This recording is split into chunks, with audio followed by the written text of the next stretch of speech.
William Carey.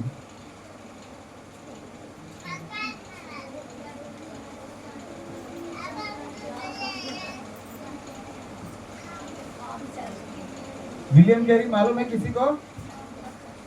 किसी को मालूम है? एक ही को मालूम है, अब बाकी किसी को नहीं मालूम। विलियम कैरी इंग्लैंड से हमारे देश में आकर सुसमाचार सुनाया प्रभु ने।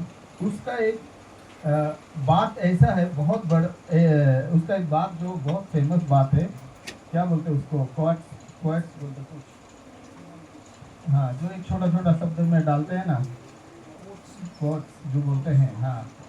तो वो इस प्रकार से बोला है, बड़ा परमेश्वर से बड़ी बातों की अपेक्षा करो। आपका परमेश्वर और मेरा परमेश्वर छोटा है या बड़ा है? उसके जैसा कोई भी नहीं है क्या? उसके जैसा कोई नहीं है। जब आप अगर शुरुआत से बाइबल में पढ़ते जाएंगे, एक व्यक्ति था जो कोढ़ से पूरा भरा हुआ था। एलिशा ने उसको यरदन नदी में जाके कितना बार डुबकी मारो बोला? उसका नाम क्या था? नामान था। नहीं मानता था वो, समझ में है? हमारे भाषा में बोला तो नामान मतलब मानता ही नहीं, नहीं मान रहा था। लेकिन जब किसी ने उसको बोला, जाओ तू यरदन नदी, वो राजा ने तो हे सेनापति, तुझे तो बड़ा काम करने के लिए एलिशा ने बोला नहीं, छोटा काम करने के लिए बोला है। तू जाके एक बार डुबकी मार लो। किसी को समझाने की वजह से वो समझा और जाकर सीधा यरदन नदी में कितनी बार डुबकी मारा? कितना बार? 7 बार डुबकी मारा। और वो जब डुबकी मार के बाहर आया और सीधा एलिशा के पास गया और एलिशा से बहुत सारे बातें करने के बाद एक खास बात उसमें ये है कि परमेश्वर को, तेरे परमेश्वर को छोड़कर और कोई इस दुनिया में परमेश्वर, वो समझ जाता है। वो फिर वहां से मट्टी लेता है और परमेश्वर के लिए वहां पर वेदी बनाता है। क्या बनाता है? वेदी बनाकर क्या करता है? वो वहां पर जाता है, वेदी बनाता है। वेदी बनाने के बाद, ध्यान से सुनो, वेदी बनाता है और वेदी बना के बाद परमेश्वर को ही सिर्फ आराधना करता है। शद्रक मेशक अबेदनगो को जब आग में फेंक दिया गया था तो वहां पर क्या बोलता है? इस प्रकार से कोई और परमेश्वर नहीं बचा सकता है, केवल वही सच्चा परमेश्वर है, दादा बोलता है। हालेलुया। आपका और मेरी बात हमेशा याद रहे, एक बात हम लोग का परमेश्वर, आपको और मुझे बात हमेशा याद रहे कि परमेश्वर, हमारा परमेश्वर के जितना बड़ा कोई और दूसरा परमेश्वर है ही नहीं। आज प्रभु भोज, इसलिए ज्यादा समय नहीं लेंगे, फटाफट खत्म करूंगा, ठीक है? चलेगा ना? तो विलियम कैरी बोलता है, बड़ा परमेश्वर से बड़ी बातों की क्या करो? अपेक्षा करो। अपेक्षा का मतलब, अपेक्षा का मतलब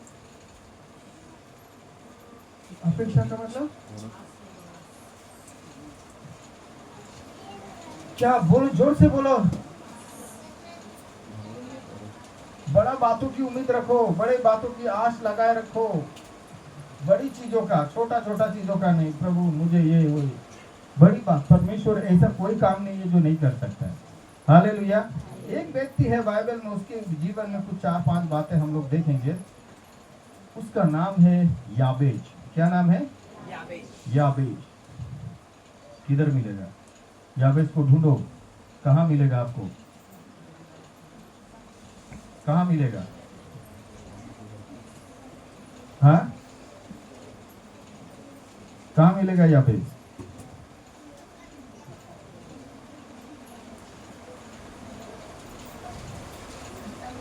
चौथा अध्याय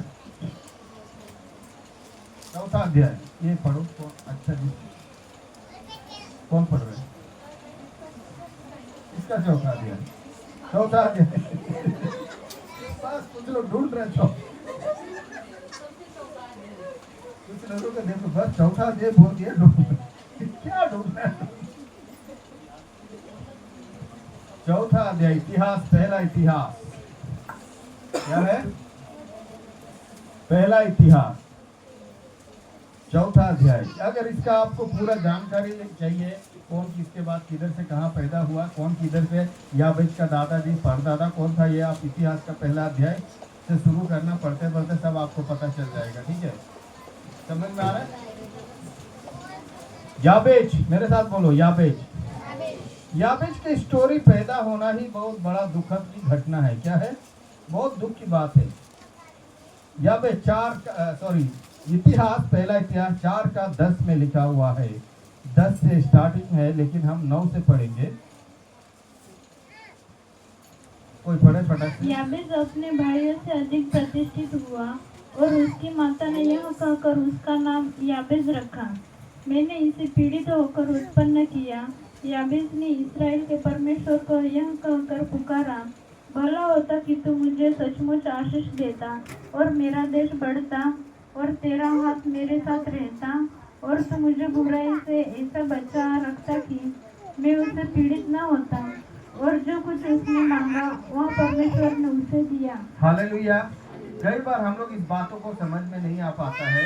कई लोग सोचते हैं अरे हम लोग किसी का नाम भी याबेज रखते हैं। बहुत मुश्किल से याबेज नाम लोगों को मिलता है, क्योंकि कुछ लोगों को लगता है अरे याबेज बोला तो वही घटना, दुख हो जाएगा, कष्ट हो जाएगा, मुसीबत हो जाएगा। हाँ, ऐसा हम कई बार सोचते हैं। और कुछ इसीलिए हम लोग याद रहे, जब भी हम परमेश्वर के वचनों से अगर कुछ नाम किसी का रख रहे हैं तो उसमें प्रभु का कुछ योजना उसी प्रकार से होना चाहिए। Hallelujah, hallelujah, hallelujah.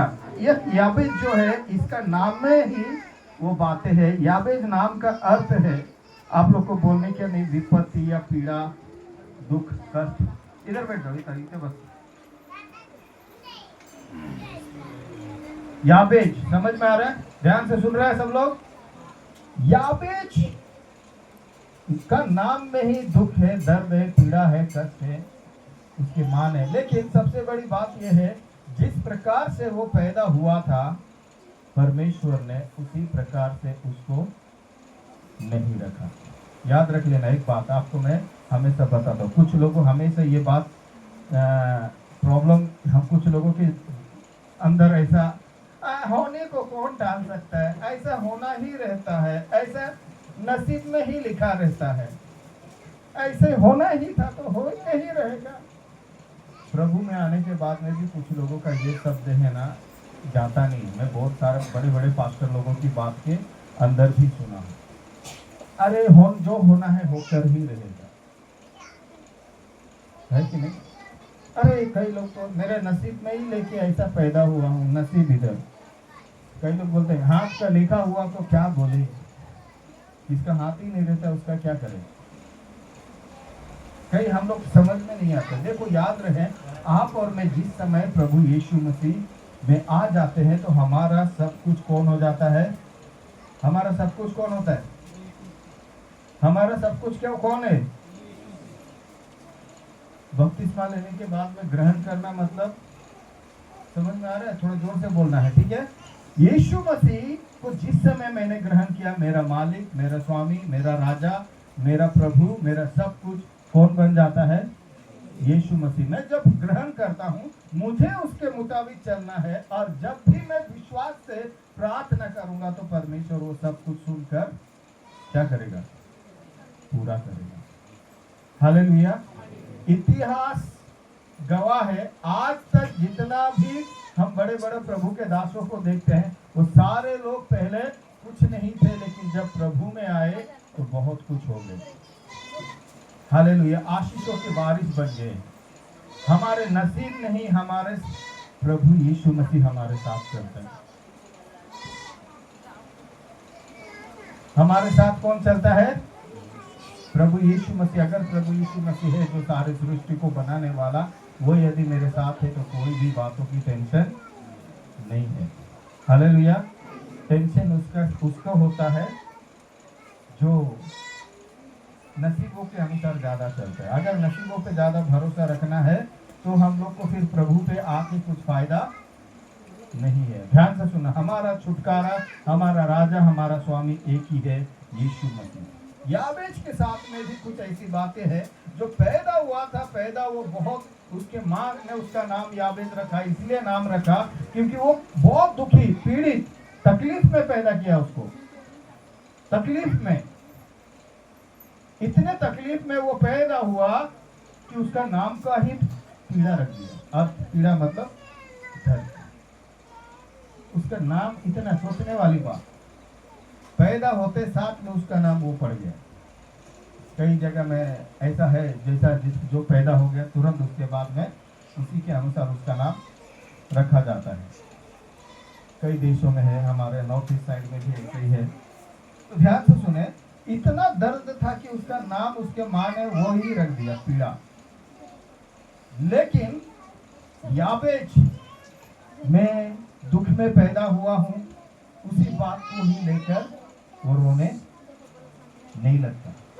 मेरे साथ ऐसे ही होना। देखो, इसलिए 9 में क्या हुआ, याबेश अपने भाइयों से अधिक प्रतिष्ठित हुआ। उन सारे भाइयों में, जितने भी उनके भाई लोग थे, उनके पूरा डिटेल कुंडली जानना, ऊपर पढ़ लेना। भाइयों में सबसे प्रतिष्ठित मतलब सबसे सम्मानित व्यक्ति ठहरा याबेश।